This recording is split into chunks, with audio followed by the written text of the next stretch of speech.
Today we are going to solve another long answer question of circles 2b 7 mark question, one of the most important question, and the question is find the equation of the circle whose center lies on x axis and passing through the points -2, 3 and 4, 5. Okay तो हम इसके लिए proceed कैसा करेंगे. First ये हमको एक point यहाँ पे याद रखना है कि यहाँ पे दिया हुआ है कि centre lies on X axis. So what is our centre basically in the circle equation -g, -f. Okay, if a point lies on x axis the y coordinate will be 0, so therefore the center turns out to be -g, 0. so wherever you get f in this equation, आप वहाँ पे हर जगह f की जगह पे आप क्या substitute करेंगे, 0 सब्स्टिट्यूट करेंगे. तो अब हम बेसिकली फर्स्ट स्टार्ट कैसा करेंगे. Let the equation of the required circle be x square plus y square plus 2gx plus 2fy plus c is equals to 0 है ना. ये हमारा इक्वेशन 1 है. ओके तो अब वहाँ पे दिया हुआ है कि इक्वेशन 1 पासिस थ्रू दो पॉइंट्स दिए हुए हैं, तो हम 1 by 1 एक एक पॉइंट सब्स्टिट्यूट करेंगे और इक्वेशंस फाइंड आउट करेंगे. Passes through -2, 3. ओके तो यहाँ पे आ रहा हमको -2 whole square plus 3 whole square plus 2g into -2.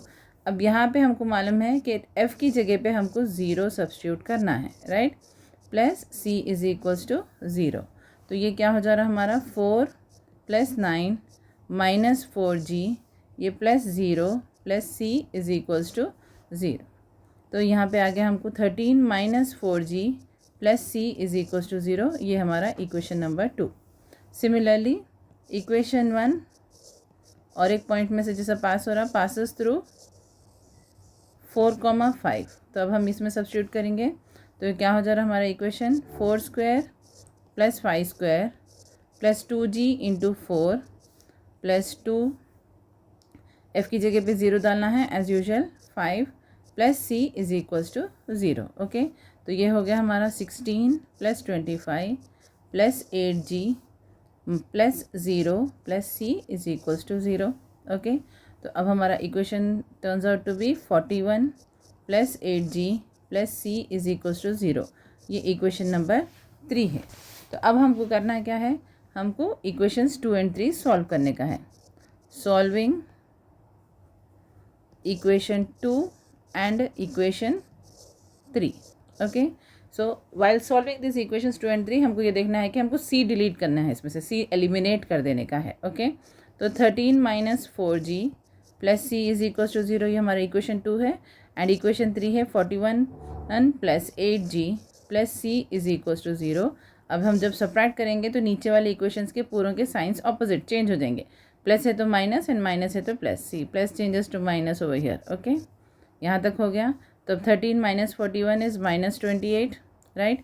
-4g - 12g turns out to be -12g plus c cancel हो गया. This is equals to 0. Okay तो -12g is equals to 28.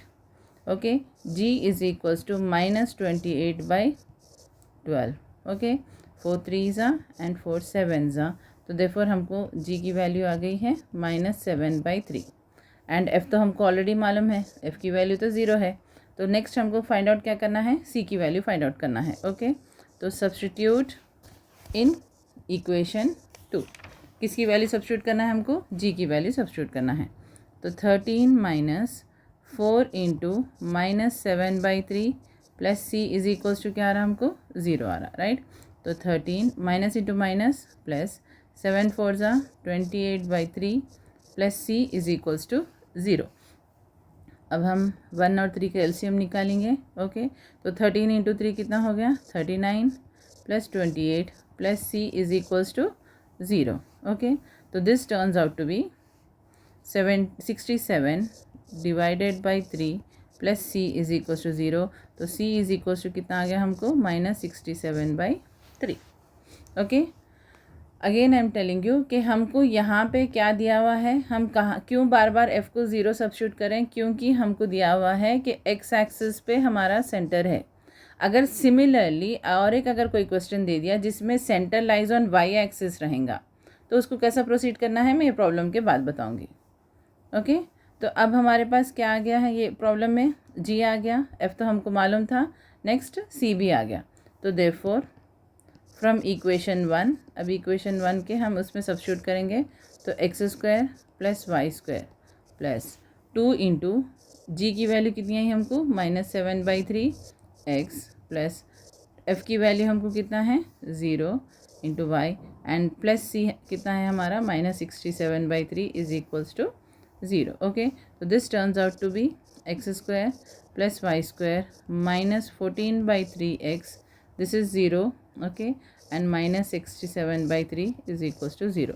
Upon taking LCM, this turns out to be 3x square plus 3y square minus 14x minus 67 is equals to 0. तो ये है हमारा required equation of the circle. तो अभी मैं बताई थी बीच में कि अगर हमारे पास अगर दे रहा होता कि centre lies on Y axis देता तो वैसे टाइम पे हमको सेंटर कैसे सब्स्टिट्यूट करना है, ये की पॉइंट है आपको नेक्स्ट प्रॉब्लम। अगर सिमिलर टाइप में ऐसा कोई प्रॉब्लम आया तो हम क्या करेंगे, वहाँ पे सेंटर की वैल्यू क्या लेंगे, c is equals to 0, -f।